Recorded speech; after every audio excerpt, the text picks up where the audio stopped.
The displacement map, or displace, allows us to use an image to displace another image. And when we drag this into our scene tree or scene editor, you can see that this basically looks like a square. So to set this up, I'm going to go into the server first and drop an image onto our displacement map. And we're just going to use a photograph image and drop that type of image onto our displacement here. I'm going to then click on my displacement icon to go into the properties editor. Now first, what I want to do is just increase the size X of my displacement map. So I'm going to come in here and just type in 500.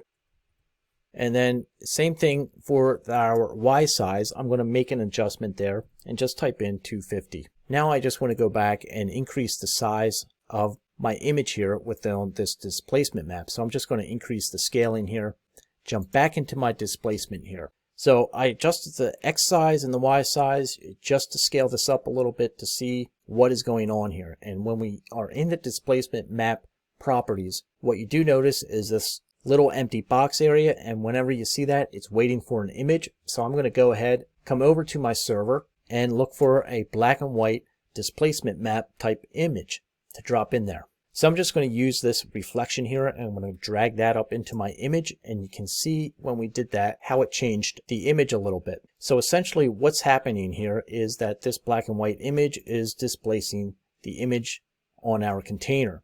And if I rotate our displacement map here, you can see what is going on.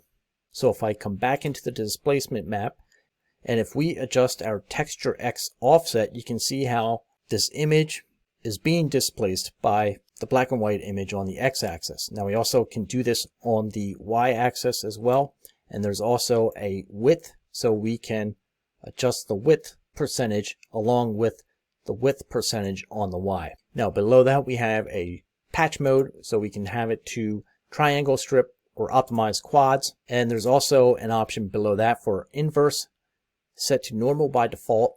If you change it to inverse, it will just inverse the displacement settings of the image here, basically flip-flop the white and the black. There's also a texel precision set to subtexel by default. You can change it to texel and then increase the smoothness of it if you want to smooth it out a little bit. Now there's also textual coordinates that give you the option to first repeat or clamp, which are much like the options within your mapping settings here in your wrap mode. And you also have the option for full or part texture coordinates. So by using different images, you can create different displacements for this image. And you can see if we swapped out this image with another image and you adjust the height, how much you can change things just by experimenting with some of the settings here and the images.